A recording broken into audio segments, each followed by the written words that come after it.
Top 100 lists. So Baseball America released their top 100, and then shortly after, MLB Pipeline released their top 100. Some variables. I guess we'll talk with the baseball. Baseball America. Their top 100 was 3 Pirates. 3. Bubba Chandler, though, leading the way, number 7 prospect in all of baseball. Baseball America really high on Bubba Chandler, followed by Connor Griffin at 57. And then Thomas Harrington at number 74. So in Baseball America, 3 guys, though Bubba Chandler number 7 in all of baseball. When it comes to MLB Pipeline, they have 4. Bubba Chandler also topping the way at number 15. Connor Griffin at number 43, a little bit higher. Thomas Harrington number 80.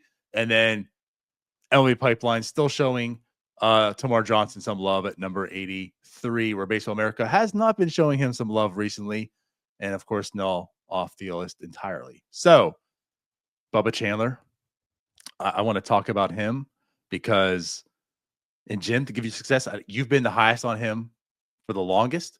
You know, we've always had this debates, like, will you trade Bubba Chandler for who's this person? Will you trade Bubba for this person? And I've always kind of leaned towards I would, because, like, this team needs to get good, and he's still a prospect, and there's still a lot of risk with him. And last year, he answered a lot of that risk to me, and I think I'm Jim. I'm where you're at now. I'm Bubba pilled. I'm where you were a year ago with Bubba. Just he's untouchable for me. I think the sky is the absolute limit for him.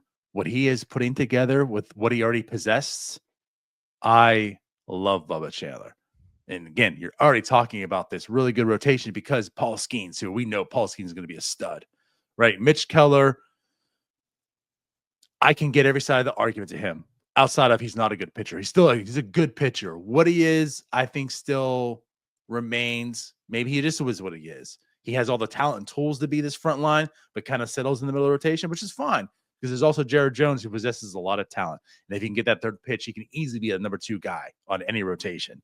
You know, a lot of projections are putting him at like the 30th best pitcher in baseball, right? So if you already have a 1, 2, 3 of that, I think Bubba Chandler can, if he reaches that ceiling, even comes anywhere near it, can be the number 2 of that team, which makes Jared a 3 and Mitch a 4. You know, like, that's what Bubba Chandler can do. And I'm high on Bubba Chandler. And Baseball America apparently is at 7, and even MLB Pipeline at 15. You know, it's still the 15th best prospect in baseball. Bubba has honed in on that control. He's become a pitcher now, and damn it, Jim, I'm excited. Yeah, you should be. There's a lot of reasons to be excited. You know, as far as pitching prospects go, Roki Sasaki number 1, Jackson Jobe number 2. Those are the consensus 1-2 guys. But then Baseball America has Bubba Chandler next on that list. As far as right-handed pitching prospects, I think when it comes to just pitchers in general, still he's right there behind Jobe on Baseball America's list. The upside's huge. It's huge. And what I've liked about Bubba Chandler this entire time was the stuff just being incredible. The strikeout stuff seemed to have been, you know, durable. He's got like that prototypical starter's body that you want, like workhorse type of guy. His age, like how young he is. And then like the thing that stuck out to me was like he's never been a full-time pitcher until 2 years ago. So the one thing that like you could knock on him was his command, and he walked a lot of people. Well, that's just something that takes time to develop. And so last year, that was the difference, right? Last year you saw him take a step forward with that command. His walks went way down. And so when you start facing better competition, which is what he did last year, he was in AA and AAA, you're still striking out a ton of batters, but now you're walking less. There's not a whole lot of guys who show that type of progression. So the fact that he's now been a full-time pitcher for 2 years, and he's just continued to improve and improve and improve and improve every step of the way. It's impossible to not be excited about the guy. I think he has a monster ceiling. Paul Skeens exists, so like I don't think he's ever going to be the best pitcher on this team, but I think he has the ability to be pretty darn good. Yeah. And so does everybody else. Everybody else thinks he's going to be pretty good too. Pipeline has Andrew Painter ahead of him, barely. But yeah, I mean, everybody basically has him as a consensus top 4 right-handed pitching prospect in baseball. And I think he's probably he's 3 behind Sasaki and Job for me. I mean, I think there's a lot to like about Jackson Job, but yeah, he's 3, which means he's like that's an ace. It's an ace potential, right? Painter was that guy. He was that guy, but injuries have derailed him. And there's still a talent there, and I guess the MLB Pipeline is still looking into that. But again, like I don't know if you can really trust that after the injury. I still wait and see. He certainly has a talent to be up there, like with Bubba Chandler and them. So, like, it is what it is. It's like a total knock on the rankings, whatever. I mean, that's how I view it, and I can understand it. But again, Bubba Chandler, yeah, he's either the 3rd best prospect or the 4th best prospect as far as pitchers go, with each of these. And yes, that's what you were alluding to. Like, this guy has ace stuff. This isn't just like a whatever. I mean, this is a legit prospect, a guy who could be looked at as the future ace on many organizations. But again, like you mentioned, fortunately for the Pirates, a Paul Skeens exists, so that will never come to fruition for him. But then you're saying, well, hey, this is like an ace 1, ace A, and ace B, basically, that you have the potential of. So yes. So again, and also back to what we were talking about earlier on this, this show, like Bubba Chandler likely not going to start out the year. I view Bubba Chandler more of the Paul Skeens route. Probably not going to start from day 1 like Jared Jones last year. Makes sense. You can argue it. They're going to monitor the innings. That way he's available for playoffs. We can have that conversation later, another time, but that makes sense. Whether you think they're a playoff team or not, I want them to think they're a playoff team, and I want them to craft this season so they're best for the playoffs. And I think doing that route is beneficial for Bubba, beneficial for the team. They don't really need him. The pitching staff is very, very good, right? So it's not like he has to be there because of need like Jared Jones last year. So I think that he won't start from day 1, but he's going to be there. And I have a lot of hope for him. And that can make this rotation nasty if he's what he, can certainly be. So yeah. And then the other thing too is like that what really sucks is like, yes, Roki does count as a prospect. So yes, Roki will be there for PPI and the Dodgers, and he's going to start from day 1. And I'm confident he's going to take Rookie of the Year. So sucks for Bubba in that sense. He just has to be there. Like all the rookies last year that, like, for Jackson Merrill, who had to just be there because he had to be there the year that Paul Skeens was there. Like, yeah, he's gonna be the Jackson Merrill potentially this year. Like, he had to be there the year Roki's there.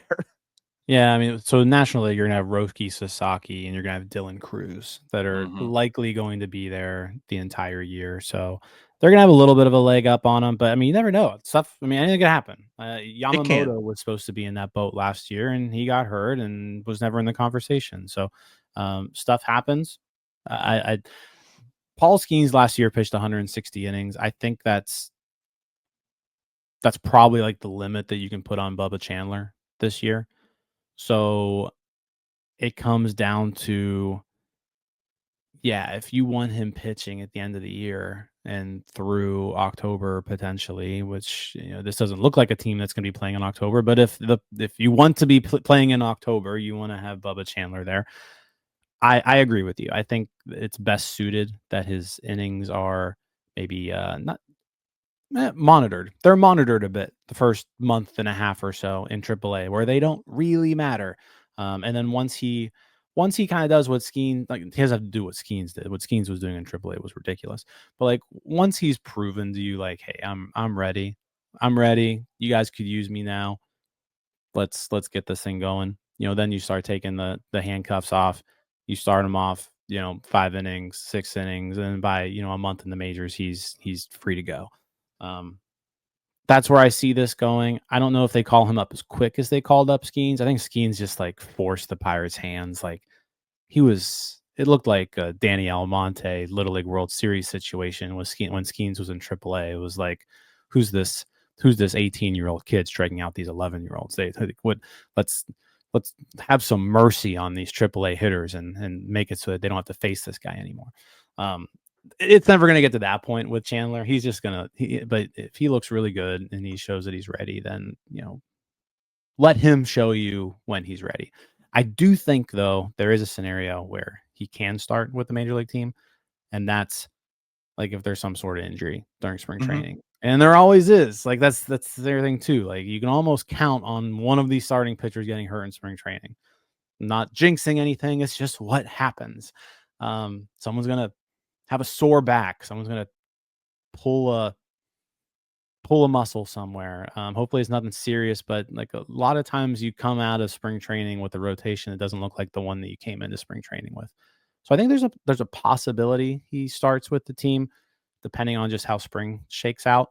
I expect to see him a lot in spring training, kind of how we saw Paul Skeens throughout all of Major League spring training last year. Like that'll be exciting, is seeing Bubba Chandler competing for a starting spot all of spring training. I would imagine he'll be in big league camp a good chunk of that time. Very much. I want to say something here because when you said something, it reminded me. I tweeted this out end of last year, and I just want to remind people, it's all small sample. This isn't a comparison. This isn't just say like, okay, well, Bubba Chandler is going to be this guy. But you talk about how no one, like, how silly Paul Skeens made AAA batters, right? Let me put out some numbers. Paul Skeens in 27.1 innings in AAA compared to Bubba Chandler's 34 innings in AAA. Paul had a .99 ERA. Bubba had a 1.59 ERA. Paul Skeens a 2.64 FIP. Bubba 2.4 FIP. Paul Skeens a 32.3% K rate. Bubba had a 34.6 K rate. Walk rate, Paul's 6.6. Bubba's a 9.8. Okay. Paul Skeens a 0.175 batting average. Bubba 1.58 batting average. It's quite Paul Skeens-ish.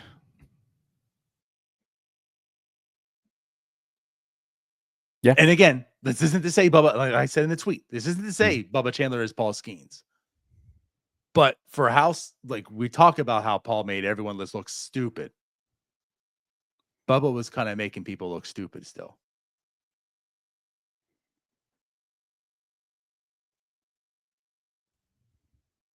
Those are his 6 starts in AAA. I think you missed the 7th start. Okay. Did I? Okay. Yeah, your numbers were a little off, but it's all good. Yeah, I mean, ERA was 1.83. So it was twice as much as what Skeens' was. But no, I mean, to your point, he was very good in his 7 AAA starts. Not quite Paul Skeens good, but he was very, very good. But I do expect him to get, again, similar, give him 25 to 30 innings in AAA, but like watch his innings. I could see that happening, and then turn him loose for 20 starts or so in the majors.